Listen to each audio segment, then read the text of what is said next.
Di antara gambaran pengaruh keimanan kepada semangat orang itu, kepada pekerjaan dia, yang pertama tentunya kepada semangat, kepada kesungguhan dia dalam bekerja, dalam menjalankan profesinya, di mana dia akan ikhlas, dia akan tulus, dia akan sempurnakan, dia nggak akan main-main dalam bekerja, nggak akan males-malesan, nggak akan pura-pura di depan komputer, pura-pura bekerja padahal main game, padahal sedang chatting, padahal sedang nonton, nggak ada. Kenapa? Karena dia sedang berburu cinta Allah Azza wa Jalla. Nabi SAW mengatakan, Inna Allah yuhibbu idza amila ahadukum amalan an yutqinahu. Sesungguhnya Allah cinta apabila seorang bekerja itu menyempurnakan pekerjaannya. Totalitas kalau kerja. Nggak setengah-setengah.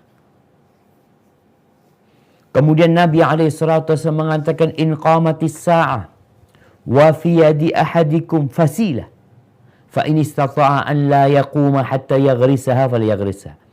Apabila kiamat itu telah terjadi, sangkakala telah ditiupkan oleh Israfil, dan di tangan salah seorang kalian itu ada tunasnya kurma. Kalau bisa dia tidak berdiri kecuali menancapkannya, dia tancapkan.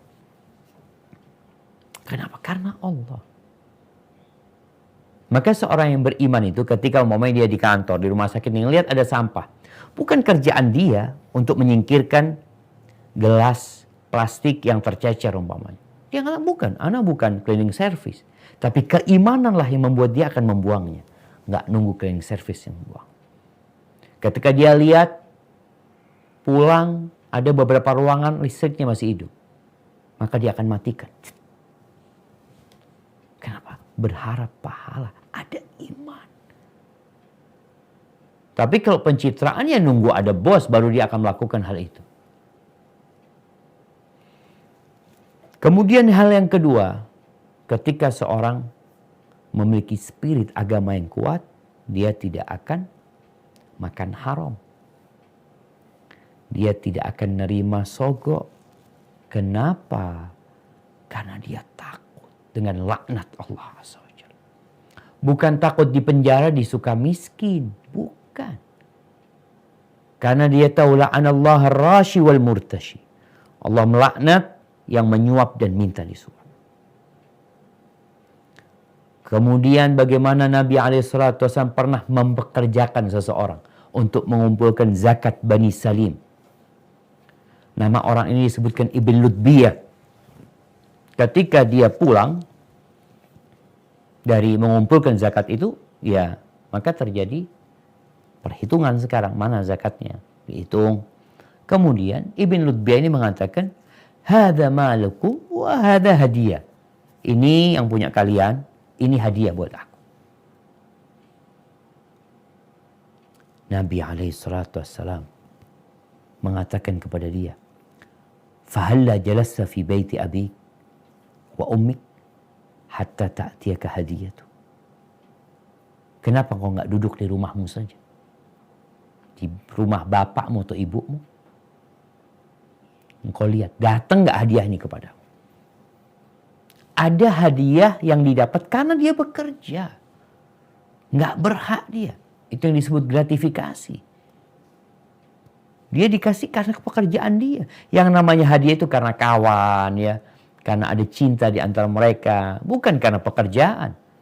Akhirnya Nabi SAW naik ke mimbar menjelaskan kepada para sahabat tentang kejadian itu. Kalau itu tidak boleh. Maka beliau lalu mengatakan kepada mereka, Wallahi la ya'khudu ahadun minkum syai'an bighairi haqqi. Demi Allah, tidak satu pun di antara kalian yang mengambil sesuatu dengan cara tidak benar, illa laqiyallah, melainkan dia akan berjumpa Allah. Yahmiluhu yaumal qiyamah. Apa yang dia ambil, yang dia terima akan dia bawa pada hari kiamat.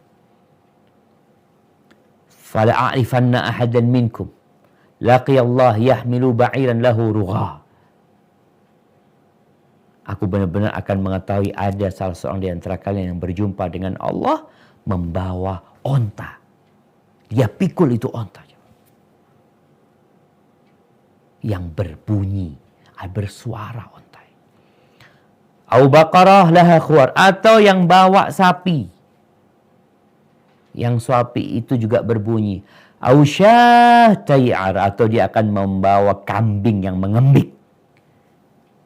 Thumma rafa'a yadahu hatta ru'ya bayad ibtai. Lalu beliau mengangkat tangannya sampai kelihatan putih ketiaknya. Beliau mengatakan, Allahumma hal ballaghtu, Allahumma hal ballaghtu, Allahumma hal ballaghtu. Ya Allah, bukankah aku sudah menyampaikan kepada umatku? Maka seorang yang beriman tidak akan melakukan itu. Walaupun atasan nggak tahu. Kita mungkin takut sama KPK. Kalau bicara urusan sogok menyogok, urusan korupsi, yang ditakutkan adalah KPK, takut disadap teleponnya. Ma yalfidhu min qawlin illa ladaihi raqibun atid. Sejatinya selama ini engkau berbicara disadap. Tidak ada satupun ucapan manusia, melainkan ada raqib dan ada atid. Ada raqib, ada yang mengawasin dan ada yang mencatat. Iman yang menyebabkan dia jadi nggak korupsi. Tapi ketika keimanan hilang, ya iman kan naik turun.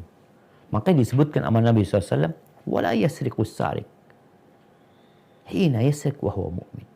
Dan tidaklah orang ketika mencuri, dalam posisi dia mencuri itu dalam kondisi beriman. Enggak dia itu. Imannya sedang pergi. Dalam posisi dia mencuri.